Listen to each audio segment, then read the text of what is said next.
नमस्कार, India reveals में आपका स्वागत करता हूं। मैं हूं अभिजीत। चलिए नजर डालते हैं झारखंड राज्य से जुड़ी मुख्य खबरों की ओर। राज्य के ऐसे मुख्य खबरें जिसे जानना आपको बेहद जरूरी है।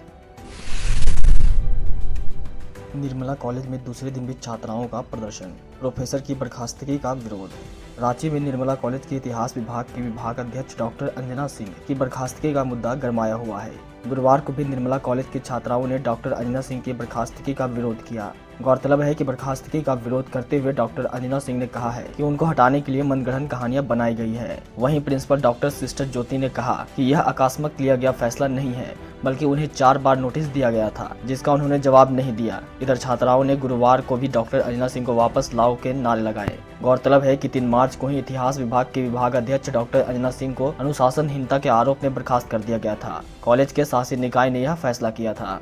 डॉक्टर अंजना सिंह पर आरोप है कि उन्होंने कॉलेजों में डेमो क्लास लेने आए शिक्षकों को कॉलेज प्रबंधन के खिलाफ भड़काया। हालांकि अंजना सिंह ने इन आरोपों से इनकार करते हुए बर्खास्तगी के फैसले को नियम विरुद्ध बताया है। डॉक्टर अंजना सिंह ने कहा है कि उन्होंने कॉलेज में 7वें वेतनमान, बकाया एरियर का भुगतान और शिक्षकों की कमी का मुद्दा उठाया, जिसकी सजा उनको मिल रही है। चलिए बढ़ते हैं अगली खबर की ओर। स्वास्थ्य मंत्री बन्ना गुप्ता बोले, बेरोजगार नहीं होंगे अनुबंधन कर्मी, ठीक करेंगे पिछली गलतियां। अनुबंध कर्मियों की समस्याओं के लिए पूर्ववर्ती रघुवर दास सरकार को दोषी ठहराते हुए स्वास्थ्य मंत्री बन्ना गुप्ता ने कहा कि किसी भी अनुबंधन कर्मी को बेरोजगार नहीं होने दिया जाएगा। उन्होंने कहा कि पिछली सरकार से सारी नियुक्तियां अनुबंधन पर हुई, सरकार ने अस्थायी नियुक्ति नहीं की और अब समस्या उत्पन्न हो रही है। हालांकि उन्होंने कहा है कि हमारी सरकार अनुबंधन कर्मियों के प्रति संवेदनशील है। चलिए बढ़ते हैं अगली खबर की ओर। अश्लील वीडियो बनाकर ब्लैकमेल करता था बॉयफ्रेंड, लड़की ने फंदे से लटकाकर मार डाला। परसुडी थाना अंतर्गत बारीगोड़ा में हुए सुबोध कुमार तिवारी की हत्या के मामले का पुलिस ने बुधवार को खुलासा कर लिया है। संवाददाता सम्मेलन में थाना प्रभारी ने बताया कि सुबोध अश्लील वीडियो बनाकर प्रेमिका शारदा को ब्लैकमेल कर रहा था, इसीलिए शारदा ने उसकी हत्या कर दी। बंद कमरे में 6 मार्च को सुबोध कुमार तिवारी की लाश मिली थी। दोनों में 1.5 साल से प्रेम संबंध था। सुबोध ने शारद के जेवर और रुपये ले लिए थे। रुपये वापस मांगने पर सुबोध झगड़ा करने लगा था। दोनों ने मिलने जुलने के लिए बारीगोड़ा में किराए का एक मकान ले लिया था। मोहल्ले में दोनों खुद को पति पत्नी बताते थे। 2 मार्च दोनों बारीगोड़ा के मकान आए और शराब पी। इसके बाद शारीरिक संबंध बनाया। इस बीच दोनों में झगड़ा हो गई। सुबोध ने शारदा को आत्महत्या की धमकी दी और उसके दुपट्टे का फंदा बनाकर छत की कुंडी से लटका लिया। इसके बाद फंदे से लटकने का नाटक करने लगा। इस दौरान शारदा ने सुबोध को धक्का दे दिया, जिससे उसका नियंत्रण बिगड़ा और पलंग के नीचे फंदे से लटक गया। शारदा ने दुपट्टे को और खींच दिया, जिससे उसकी मौत हो गई। चलिए बढ़ते हैं अगली खबर की ओर। लगातार चौथे दिन नियोजन नीति और 1932 पर हुआ हंगामा। सीएम के स्पष्टीकरण पर अड़ी बीजेपी, जेएमएम ने की कार्रवाई की मांग। गुरुवार को भी झारखंड विधानसभा के बजट सत्र के दौरान विपक्ष ने जमकर हंगामा किया। विपक्षी विधायक सदन के भीतर वेल में जाकर नारेबाजी कर रहे थे। मुख्यमंत्री हेमंत सोरेन सदन में आकर 1932 और नियोजन नीति पर स्पष्टीकरण दे। विपक्ष ने पूछा है कि 1932 का खतियान विधानसभा से पारित करा लिया गया है, तो सरकार उसे लागू करने से क्यों पीछे हट रही है। आजसू सुप्रीमो सुदेश महतो ने कहा कि नियोजन नीति पर मुख्यमंत्री हेमंत सोरेन की चुप्पी बताती है कि इस सरकार की मंशा युवाओं को रोजगार देने की नहीं है। लंबोदर महतो ने भी कहा है कि सरकार नियोजन नीति और 1932 पर स्पष्टीकरण क्यों नहीं देती।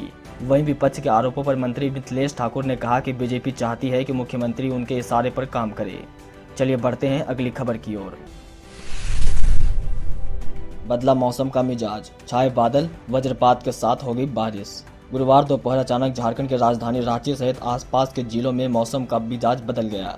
गुरुवार को सुबह धूप खिली थी, लेकिन दोपहर को आसमान में बादल छाए और हल्की हवा चलने लगी। मेघ गर्जन, वज्रपात और बारिश की चेतावनी जारी की गई है। प्रदेश के कई जिलों में ओलावृष्टि की भी संभावना है।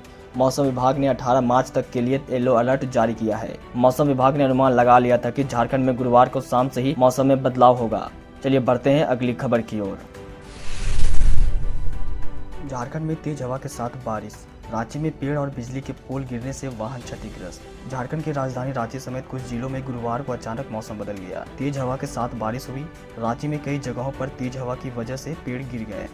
रांची के साथ साथ गुमला, सिमडेगा सहित राज्य के कई हिस्सों में तेज हवा के साथ बारिश हो रही है। रांची के रेडिएशन ब्लू होटल के पास तेज आंधी के कारण पेड़ की डाली और बिजली का पोल गिर गया। इससे कार और बाइक क्षतिग्रस्त हो गए। मौसम विभाग ने पहले ही बारिश की चेतावनी जारी कर दी थी। मौसम विभाग ने तेज हवा चलने का अनुमान भी लगाया था। अचानक बारिश में तापमान में गिरावट दर्ज की गई है। दिन में ही अंधेरा छा गया, आसमान में काले बादल छाए हुए हैं। चलिए बढ़ते हैं अगली खबर की ओर। कैबिनेट की मंजूरी। डॉक्टरों स्वास्थ्य कर्मियों पर हमला किया तो होगी 2 साल की जेल, 50,000 जुर्माना।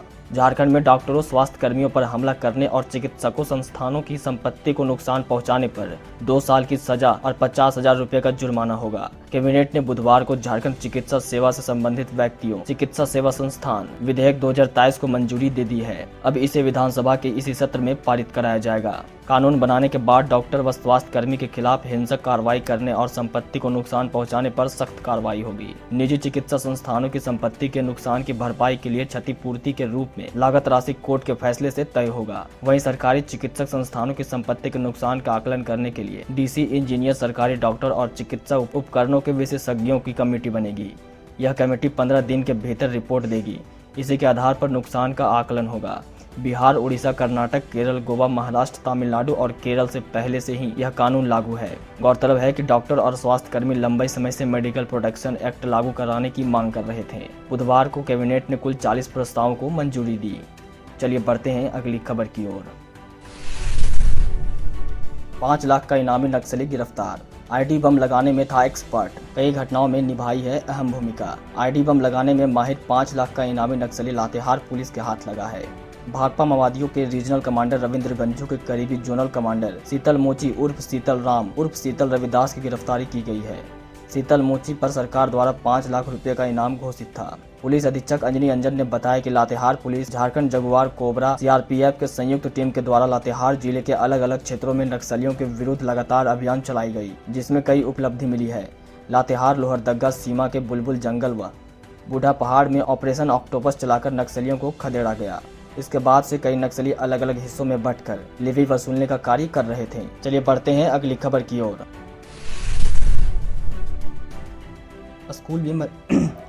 स्कूल में मध्याह्न भोजन बनाने के दौरान एक दिव्यांग बच्ची खौलते हुए चावल की हांडी में गिर गई। जांच में पता चला कि अक्सर बच्ची को खाना बनाने में मदद करने के लिए दबाव बनाया जाता था।